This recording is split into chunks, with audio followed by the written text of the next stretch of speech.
তো আজকে আমি বানাতে চলেছি খুবই টেস্টি পনির মশলা। তোমরা যদি পনির খেতে ভালোবাসো তাহলে এই রেসিপিটা একদম মিস করো না, ভিডিওটা শেষ পর্যন্ত দেখো। প্রথমে আমি পনিরগুলো গোটা গোটা করে কেটে নিয়েছি। এবার মশলার জন্য আমি একসাথে নিয়ে নিয়েছি শুকনো লঙ্কা, গোটা ধনে, গোটা জিরে, এলাচ, লবঙ্গ, দারচিনি আর কিছু কাজু বাদাম। এগুলোর সাথে একটু জল দিয়ে ভালো করে বেটে নিয়েছি। এই মশলাটাই কিন্তু পুরো রান্নার আসল স্বাদ বাড়াবে। তেল গরম হয়ে গেছে, এবার পনিরগুলো দিয়ে দিচ্ছি।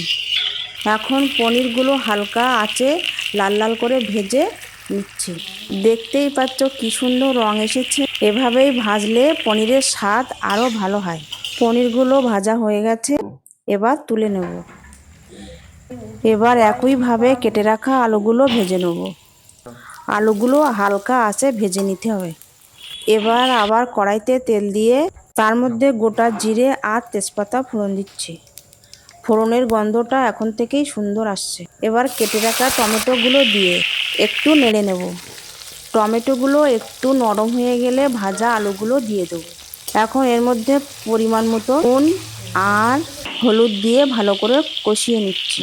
এই সময়টা একটু হালকা আঁচে ধীরে ধীরে কষাতে হবে। এবার দিয়ে দেবো আগে বেটে রাখা মশলাগুলো। এখন এটাকে ভালোভাবে ধীরে ধীরে কষাতে হবে। দেখবে আস্তে আস্তে তেলটা উপরে উঠে আসছে, তখনই বুঝবে ঠিকমতো কষানো হয়েছে। এরপর আমি ভাজা পনিরগুলো দিয়ে দেবো, তারপর কিছুক্ষণ ফুটিয়ে নেব। দেখতেই পাচ্ছ কি সুন্দর ঘন ঝোল হয়েছে। এবার আমি এটাকে প্লেটে তুলে নিচ্ছি। দেখতে একদম দারুণ লাগছে। তো এই ছিল আজকের পনির মশলা। তোমরা অবশ্যই একবার বানিয়ে দেখো, আর কেমন হয়েছে জানাতে ভুলবে না।